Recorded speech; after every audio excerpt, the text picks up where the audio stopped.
ولی کے پہچاننے کے لیے کرامت شرط نہیں ہے، کرامت ایک ذریعہ ہے، ضروری نہیں ہے۔ کتنے اولیاء ہیں جن کی کرامات ہمارے تک نہیں پہنچی لیکن وہ اللہ کے ولی ہیں۔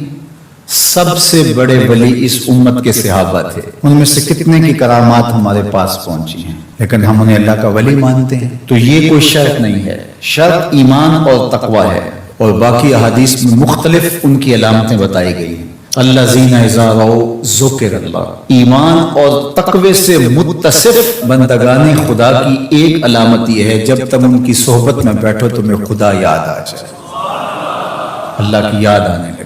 تو کرامت معیار ولایت نہیں ہے اور شرط ولایت بھی نہیں ہے۔ تھوک کے حساب سے مارکیٹ میں بہت سارے لوگوں کی جعلی کرامات موجود ہیں، تو اولیاء کے لیے ہم عقیدت اور محبت کے جذبات رکھتے ہیں، تو پھر مارکیٹ میں 2 نمبر بھی اس کا آئے گا۔ اور ہمیں پتہ ہے غذائی اجناس سے لے کر کے ادویات تک اور دیگر ضروریات زندگی تک کہ اصل کیا ہے اور نقل کیا ہے، تو ہمیں اس میں بھی غور و فکر کرنا چاہیے کہ اصل کیا ہے اور نقل کیا ہے، نہ یہ کہ ہم چند بدطینت لوگوں کی وجہ سے حقیقت کا انکار کر دیں۔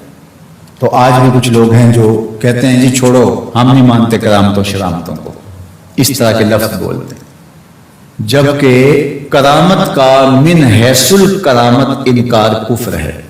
اگر کوئی کہے میں کرامت کو ہی نہیں مانتا تو یہ کفر ہے۔ وہ کرامتیں جن کا بیان قرآن مجید میں موجود ہے، جس طرح آصف بن برخیہ کا تخت بلقیس لانا، حضرت مریم سلام اللہ علیہا کے حجرے میں بے موسم پھلوں کا آنا، اصحاب کہف کا 300 سے زائد سال کا عرصہ سوئے رہنا کھائے پیے بغیر، اور رب ان کی کروٹیں بھی بدلتا رہا، یہ قرآن میں مذکور ہے۔ تو اس کا انکار بھی کفر ہے، قرآن کا انکار لازم آتا ہے۔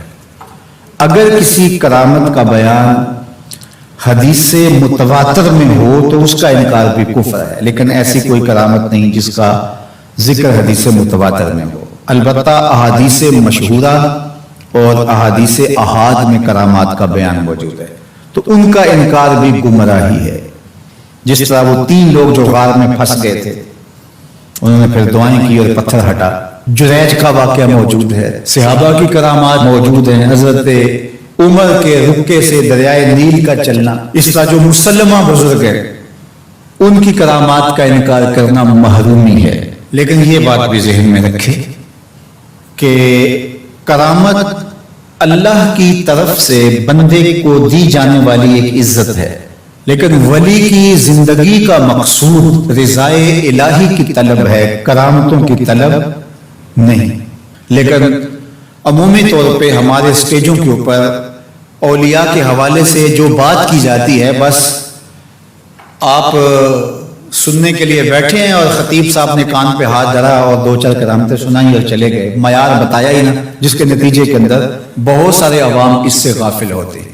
میں اللہ کا شکر ادا کرتا ہوں کہ ہم نے ہمیشہ اس بات کا التزام کیا ہے کہ لوگوں کے سامنے پوری تصویر رکھیں، کیونکہ مجھے اس بات کا احساس ہے کہ آپ لوگ کتنی محنت کر کے کہاں کہاں سے چل کے آتے ہیں، پورے پاکستان میں بلکہ پوری دنیا میں ہم جہاں گئے ہیں، ہمارے سامنے جو لوگ آ کے بیٹھتے ہیں زیادہ تر طبقہ باشعور لوگوں کا ہوتا ہے، تو پھر ہماری ذمہ داریاں اور زیادہ بڑھ جاتی ہیں کہ ہم جو ہے وہ ان کے سامنے وہ بات کریں جو بات کرنی چاہیے۔ اس منبر سے آپ کو وہ چیز نہیں ملے گی جو عوام کی ڈیمانڈ ہوگی، وہ چیز ملے گی جو عوام کی حقیقی ضرورت ہوگی۔ اس پر میں بھی اللہ کا شکر ادا کرتا ہوں، اس پر آپ کو بھی اللہ کا شکر ادا کرنا چاہیے، اور نہ یہ کہ کچھ 2 نمبر لوگوں کے رد عمل میں ہم حقیقت کا انکار کر دیں جس طرح معتزلہ کر رہے ہیں، اور ایک طبقہ وہ ہے جو رتب و یابس کو قبول کر رہا ہے، اور آپ نے ایسے شخص، ایسے لوگ کہ جو اچھے انسان بھی نہیں ہیں، لوگوں کو دیکھا ہے کہ ان کو ولی مان رہے ہیں اور ان سے اپنی حاجتیں طلب کر رہے ہیں، ان کو ہادی مان رہے ہیں، مرشد مان رہے ہیں۔ وہ شخص جو خود آشنا بھی نہیں ہے وہ تمہیں منزل آشنا کیسے کرے گا؟ میں کتنے لوگوں کو جانتا ہوں جن کو فہم دین ہی میسر نہیں. یہ میں ان لوگوں کی بات نہیں کر رہا جو منہ دراز ہیں اور بالکل ننگ دھڑا میں، ان کی بات نہیں کر رہا. جو بظاہر حلیے میں بھی ہیں ان کا فہم دین ہی ناقص ہے. کتنے ایسے علماء کو جانتا ہوں ان کی توحید کا تصور ناقص ہے. تو یہ بدبختی ہوتی ہے. اب وہ کیا کسی کی رہنمائی کریں گے؟ جو خود ڈوب رہا ہے وہ کسی کا ہاتھ کیسے پکڑے گا؟ لیکن عوام ظاہر ہے ان کے گرد آئے، ان کا کاروبار چمک رہا ہے، اور کرامتیں ہیں کہ تھوک کے حساب سے بنتی ہیں، اور پھر اس کی مارکیٹنگ کرنے والے بھی ہوتے ہیں، اور پھر اسی بنیاد پر ہی جو ہے وہ ان کا سارا سلسلہ چلتا ہے. اللہ کے ولی یہ نہیں چاہتے کہ ہماری کرامات ظاہر ہوں اور لوگ ہماری طرف لپکیں ہماری کرامت کی وجہ سے. یہ نہیں.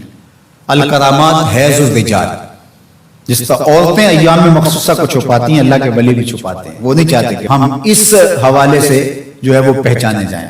باقی دور موجود کے اندر کسی صالح متقی شخص کی کوئی ایسی بات سامنے آئے تو شریعت کے میزان پہ پرکھا جائے. اگر وہ شریعت سے متصادم نہیں ہے تو مان لینے میں کوئی حرج نہیں ہے.